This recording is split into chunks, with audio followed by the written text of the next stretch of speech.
Halo, selamat pagi teman-teman semua.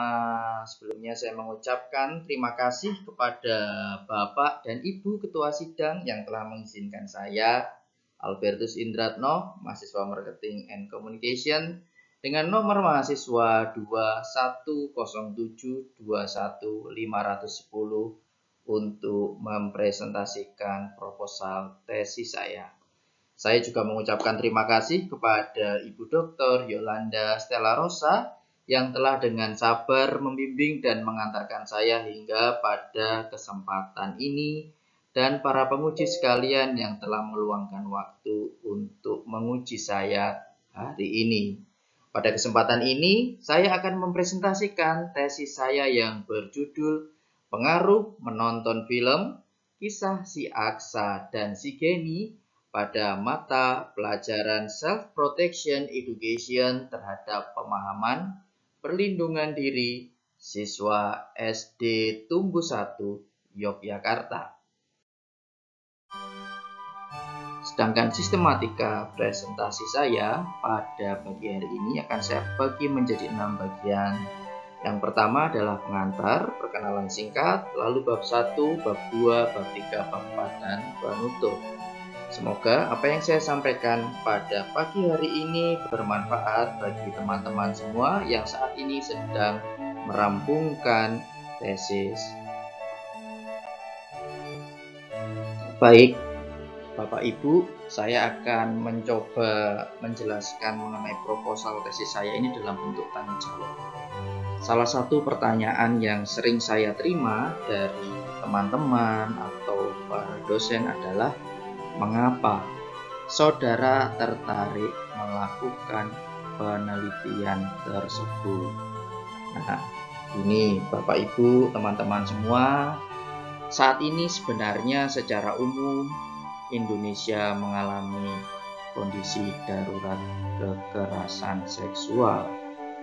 Pada tahun 2019 terjadi kenaikan angka kekerasan seksual kepada anak perempuan sebanyak 65%. Lalu di tahun yang sama juga terjadi kekerasan seksual sebanyak 400.000 lebih kasus. Bahkan dari salah satu sumber disebutkan bahwa 1 dari 16 anak cepat atau lambat akan mengalami kekerasan yang justru berasal dari keluarganya sendiri. Bapak Ibu, teman-teman semuanya, selama 12 tahun terakhir ini terjadi peningkatan jumlah laporan kekerasan kepada perempuan di Indonesia sebanyak 800%. Itulah kondisi umum yang membuat saya tertarik untuk melakukan penelitian ini. Nah, lalu pertanyaan berikutnya adalah sebenarnya hampir sama sih dengan pertanyaan yang nomor 1 tadi, yaitu sebenarnya latar belakangnya itu apa dan memangnya ada masalah apa. Teman-teman, saya menyebutkan ada 5 poin yang menjadi latar belakang ya. Pada poin pertama, seperti saya sebutkan pada bagian sebelumnya, bahwa saat ini Indonesia mengalami darurat kekerasan seksual. Salah satu penandanya adalah peningkatan angka kasus kekerasan dari tahun ke tahun. Lalu kondisi makro, katakanlah di Indonesia, itu juga terjadi di Yogyakarta, baik di wilayah Gunung Kidul, di Kulon Progo, di Sleman, di Kabupaten, di Kota Yogyakarta sendiri, juga di Bantul. Nah, lalu poin yang ketiga adalah efeknya, dampak dari kekerasan seksual ini dampaknya panjang, teman-teman, baik yang bersifat material maupun yang bersifat non-material. Bahkan dalam salah satu jurnal menyatakan bahwa biaya dalam kasus pelecehan seksual anak ini juga sangat tinggi, termasuk biaya perawatan medis, biaya perawatan dan pemulihan kesehatan mental korban, penuntutan dan penahanan, dampak pada keluarga korban, serta organisasi dan seluruh komunitas. Jadi menyeluruh, jadi tidak hanya secara material saja, tetapi juga secara non-material. Nah, lalu persoalan ini, teman-teman, pada poin keempat saya menyebut menyebutkan bahwa kekerasan seksual itu merata. Artinya, ini tidak hanya terjadi pada anak perempuan saja, tetapi ini juga terjadi pada anak laki-laki. Tidak hanya pada keluarga prasejahtera saja, tetapi ini juga terjadi pada mereka yang tergolong sudah mampu, sudah mapan, sudah kaya. Lalu, ada masalah apa lagi yang lain? Lalu berdasarkan apa yang saya sudah utarakan tadi, ternyata UNICEF sebagai salah satu lembaga perlindungan anak telah mencoba mengatasi hal ini, salah satunya dengan pembuatan film berjudul Kisah Si Aksa dan Kisah Si Denny. Nah, selama ini menurut kacamata saya, menurut radar yang saya miliki, belum ada yang menguji tentang efektivitasnya. Nah, lalu dengan tesis ini saya mencoba melihat pengaruhnya terhadap pengurangan angka kekerasan seksual pada anak, terhadap pemahaman diri dan perlindungan diri kepada anak. Nah, lalu pertanyaan yang sering ditanyakan kepada saya berikutnya adalah, mengapa Anda memilih lokasi tersebut? Baik Bapak, Ibu, dan teman-teman semua yang berbahagia, adapun pemilihan SD Tumbuh 1 sebagai lokasi atau lokus penelitian didasarkan pada penelitian sebelumnya yang dilakukan oleh Saudara Susanto dengan penelitian yang berjudul Pendidikan Humanis Berbasis Kultur Sekolah Dasar Tumbuh 1 Yogyakarta yang diterbitkan Jurnal Pembangunan Pendidikan pada tahun 2015. Penelitian ini sendiri bertujuan untuk menggambarkan dan memaknai pengembangan pendidikan humanis dalam proses pembelajaran dan proses pengembangan kultur sekolah yang dilakukan oleh warga Sekolah Dasar Tumbuh 1 Yogyakarta. Jenis penelitiannya adalah penelitian kualitatif fenomenologi. Informasi dalam penelitian ini berasal dari kepala sekolah, guru kelas, guru pendamping khusus, guru bidang studi, staf administrasi, librarian, konselor, siswa, dan komite sekolah. Data yang dikumpulkan dengan menggunakan pengamatan non-partisipan, wawancara mendalam, dan dokumentasi.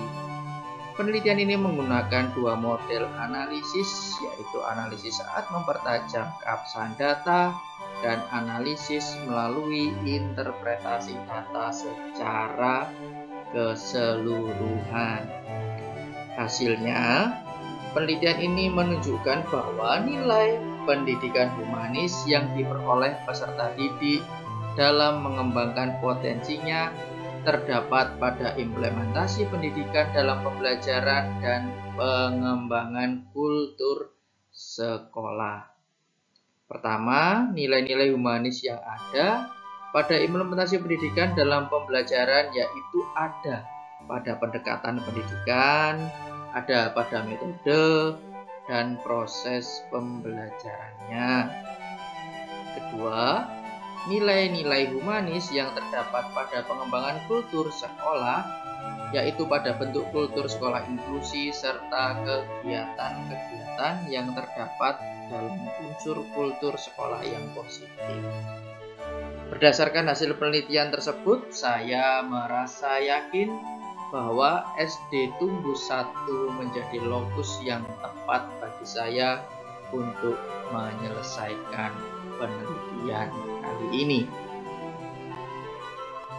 Nah, pada bagian selanjutnya, seringkali juga teman-teman dahulu pada mata pelajaran sebelumnya menanyakan bahwa tentang definisi konsep dalam penelitian yang saya lakukan. Pertama adalah film. Secara umum, film dapat diartikan sebagai sebuah komunikasi massa yang memiliki berbagai alat yang mampu digunakan menyebarkan pesan yang ingin disampaikan kepada penerimanya. Sebuah film memiliki dampak kepada penontonnya. Kita ke bagian kedua ya teman-teman. Saat menghayati sebuah film, penonton kerap kali mempersepsikan, membayangkan bahwa dirinya sama dengan karakter yang terdapat di dalam film, sehingga tidak ada perbedaan antara penonton film dengan pemainnya. Jadi seolah-olah sama dengan apa yang mereka lihat. Itu adalah salah satu pengaruh dari film. Lalu yang disebut dengan pemahaman menurut Bloom ialah kemampuan seseorang untuk mengerti atau memahami sesuatu yang telah diketahui dan diingat dari berbagai segi. Sedangkan kata siswa yang terdapat dalam judul diartikan sesuai dengan Kamus Besar Bahasa Indonesia sebagai seseorang atau anak yang sedang berguru. Sedangkan Dr. Syafiq Ali Khan mengartikan siswa sebagai orang yang datang ke suatu lembaga untuk mempelajari atau memperoleh beberapa tipe pendidikan. Sedangkan self-protection education itu sendiri merupakan adopsi dari Child Protection Education yang berasal dari Departemen Pendidikan Sekolah New South Wales sebagai lembaga yang bertanggung jawab atas perawatan dan kesejahteraan siswa dan memiliki piagam untuk melindungi kaum muda dalam asuhannya dari pelecehan dan penelantaran seksual, fisik dan emosional, serta dari perilaku aseksual yang tidak pantas. Lalu pada bagian terakhir, perlindungan diri. Dalam mata pelajaran perlindungan diri ini, anak-anak akan belajar mengenai perasaan aman dan hak mereka untuk aman, mengenali sentuhan yang pantas dan tidak pantas. Sedangkan penelitian ini bertujuan yang pertama untuk mengetahui apakah ada pengaruh penggunaan film kisah si Aksa dan si Geni pada mata pelajaran Self-Protection Education terhadap pemahaman siswa SD Tumbuh 1 tentang perlindungan diri. Lalu, tujuan kedua adalah untuk mengetahui seberapa besar pengaruh penggunaan film kisah si Aksa dan si Geni pada mata pelajaran Self-Protection Education terhadap pemahaman siswa SD Tumbuh 1 tentang perlindungan diri. Lalu dari manakah tujuan itu diturunkan? Ada dua hal yang membuat saya menurunkan tujuan itu. Yang pertama adalah dari penelitian sebelumnya yang saya jadikan rujukan, dari penelitian berjudul Pengaruh Menonton Film Dua Garis Biru terhadap Pemahaman Pergaulan Bebas pada Remaja Sinematografi UI. Penelitian yang dilakukan pada tahun 2020 ini bertujuan untuk mengetahui pengaruh menonton film Dua Garis Biru terhadap pemahaman pergaulan bebas pada remaja sinematografi UI. Teori yang digunakan ialah teori pembelajaran sosial dari Albert Bandura. Yang kedua adalah dari variabel dalam teori pembelajaran sosial Albert Bandura, di mana terdapat 5 variabel. Yang pertama, plasticity, di mana manusia belajar tingkah laku dalam berbagai keadaan atau situasi yang berbeda. Yang kedua adalah triadic, reciprocal caution model. Dalam model tersebut, Bandura menjelaskan bahwa tindakan manusia merupakan hasil dari interaksi antara manusia dengan lingkungan dan disertai oleh pemahaman. Yang ketiga adalah agent perspektif. Dalam asumsi tersebut, Bandura menjelaskan bahwa pada dasarnya manusia memiliki kemampuan mengendalikan kualitas kehidupan mereka. Keempat, self-regulation. Bandura berpendapat bahwa manusia meregulasi aktivitas atau tindakan mereka lewat faktor-faktor yang bersifat internal serta eksternal. Dan yang kelima adalah moral agency, atau sebuah kondisi di mana manusia mengatur tingkah laku mereka berdasarkan standar pemahaman moral tertentu. Nah, lalu apa manfaat penelitian ini? Penelitian ini memiliki manfaat bagi 3 pihak. Yang pertama adalah UNICEF. Penelitian ini diharapkan menjadi salah satu bahan kajian bagi UNICEF dalam menciptakan media sosialisasi sejenis yang bertujuan untuk mempromosikan pengetahuan tentang perlindungan diri terhadap anak-anak. Lalu yang kedua adalah bagi P3A. Nah, bagi P3A, penelitian ini diharapkan menjadi bahan kajian untuk kementerian terkait proses perancangan serta kebijakan yang dilakukan.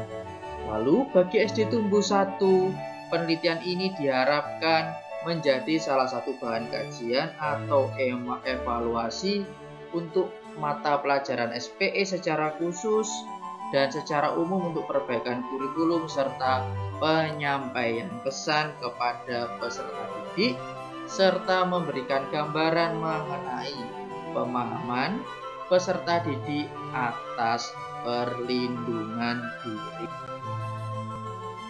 Jadi pernah ada teman yang bertanya begini, Mas, kok itu judulnya nggak mencerminkan marketing dan komunikasi ya? Rasa-rasanya itu lebih cocok kalau untuk jurusan ilmu pendidikan atau keguruan begitu. Baik, teman-teman akan saya jelaskan satu persatu terlebih dahulu. Pertama dari sisi marketingnya. Jika berdasarkan buku Principle of Marketing edisi 17, halaman 29, Philip Kotler mendefinisikan marketing is engaging customers and managing profitable customer relationship. Nah, lalu dalam konteks tersebut, siapakah customer yang berusaha diikat oleh UNICEF selaku pembuat film kisah si Aska dan si Benny? Tentu saja orang tua anak-anak itu, bukan? Nah, dalam film ini juga menjadi cara UNICEF untuk merawat hubungan yang menguntungkan dengan customer tersebut. Oke, bagian pertama sudah saya jelaskan. Lalu dari sisi komunikasinya gimana? Nah, marilah kita melihat kembali model komunikasi Laswell yang terbagi menjadi 5 bagian, yaitu who atau sender, says what, message, channel atau medium, to whom atau receiver, dan with what effect atau feedbacknya. Maka dalam hal ini UNICEF selaku pembuat pesan adalah sendernya. Dalam hal ini mereka ingin mengirim pesan. Mereka mengirim pesan yang berisi perlindungan diri yang disampaikan melalui YouTube kepada anak-anak. Nah, YouTube sebagai mediumnya, kepada anak-anak adalah receivernya. Nah, anak-anak sebagai receivernya dengan harapan ada umpan balik. Ada feedback berupa pemahaman terhadap perlindungan diri. Demikian jawaban dari saya ya teman-teman atas pertanyaan di pertemuan sebelumnya. Teori yang saya gunakan dalam penelitian ini adalah teori social learning atau social learning theory dari Albert Bandura. Asumsinya adalah pemahaman datang atau bisa dilakukan lewat berbagai macam cara. Salah satunya melalui imitasi atau meniru perilaku. Salah satu kutipan yang terkenal dari Albert Bandura adalah if what we see is what we gain. Lalu apa hipotesis penelitian saudara? Hipotesis penelitian saya, HO tidak ada pengaruh menonton film kartun kisah si Aksa dan si Kenny pada mata pelajaran self-protection education terhadap pemahaman perlindungan diri siswa SD Tumbuh 1 Yogyakarta.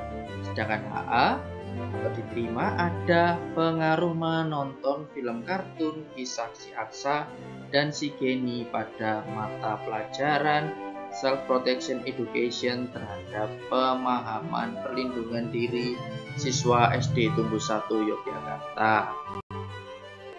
Lalu metode apa yang saudara gunakan dan mengapa saudara memilihnya? Dalam penelitian kali ini, saya menggunakan metode penelitian kuantitatif.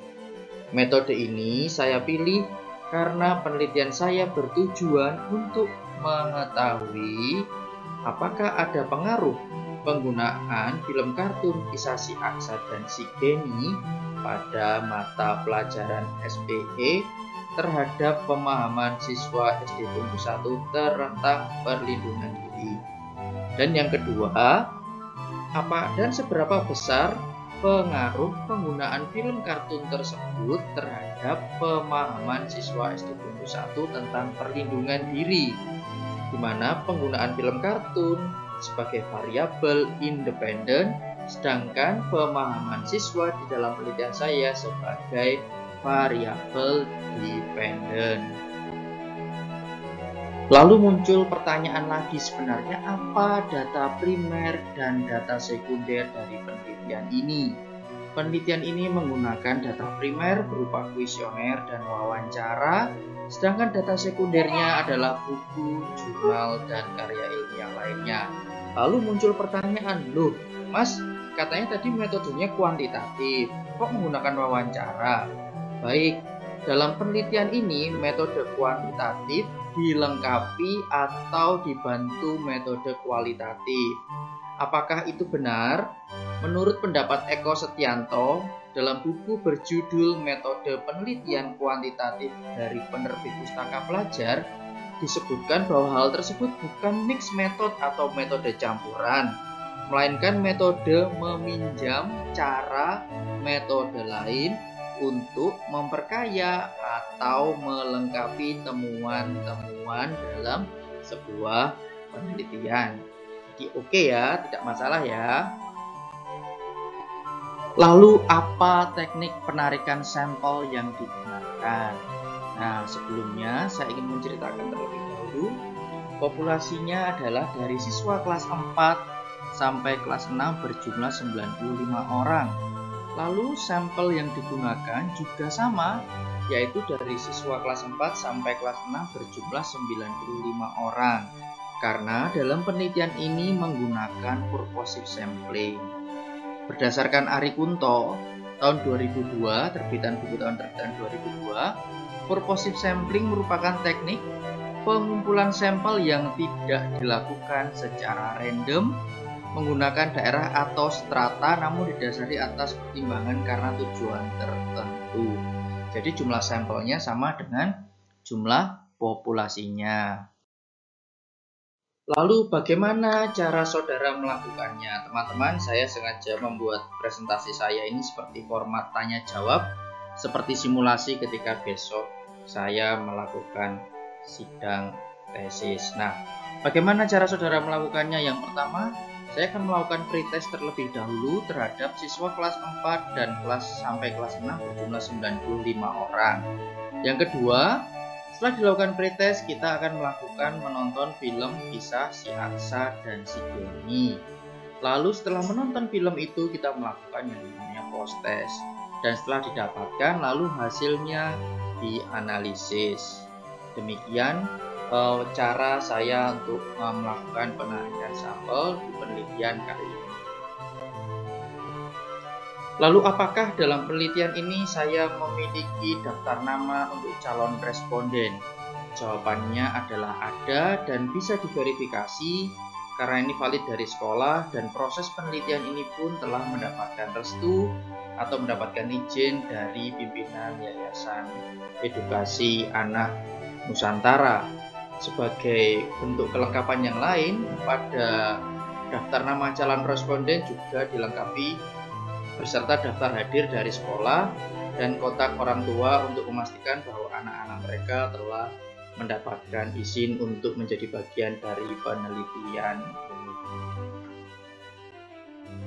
Lalu apa teknik pengumpulan data yang dilakukan? Pengumpulan data dilakukan menggunakan dua cara, baik yang dilakukan secara daring atau luring.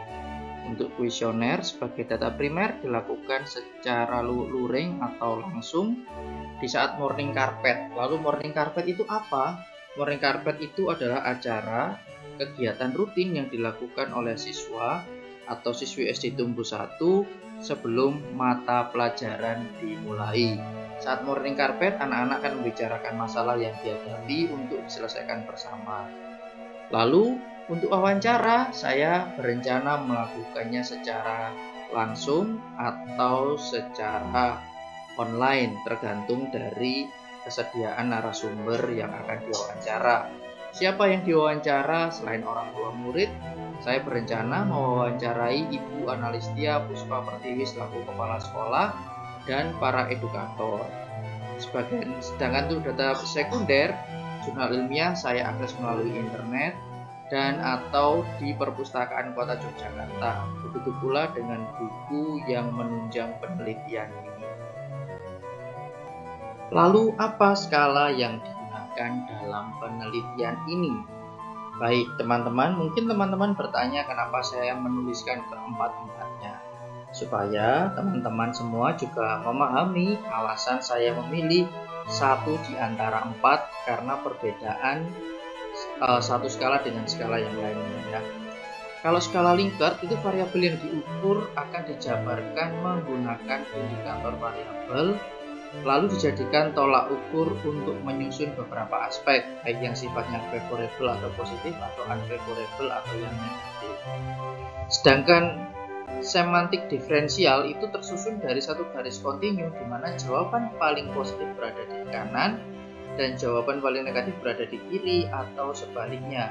Data yang diperoleh dalam skala semantik diferensial ini adalah data interval.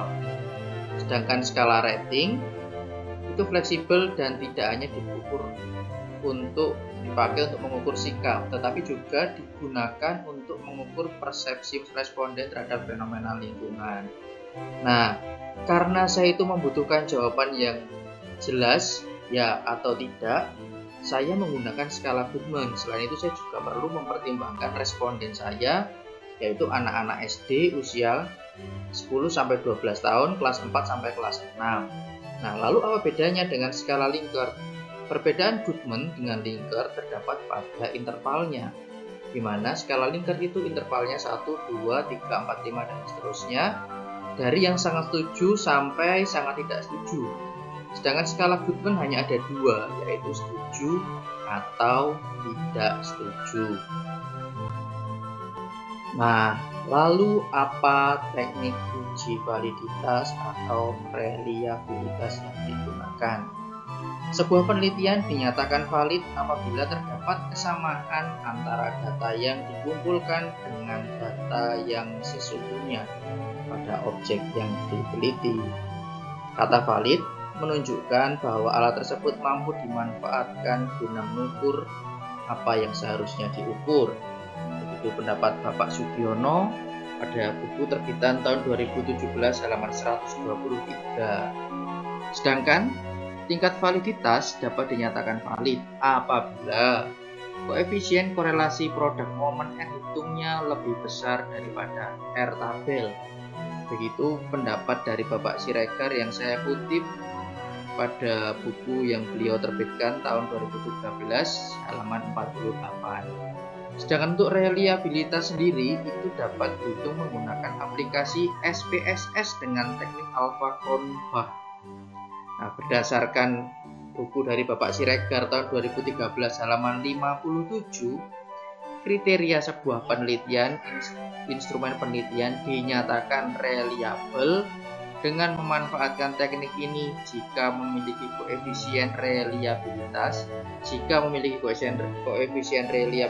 atau R11 lebih besar dari 0,6. Lalu rencananya, apakah informan yang saya gunakan untuk uji validitas atau uji reliabilitas dihitung lagi di hasil dan pembahasan? Jawabannya adalah tidak. Informan yang digunakan untuk uji validitas atau reliabilitas tidak boleh atau tidak diperkenankan untuk dihitung lagi di hasil dan pembahasan.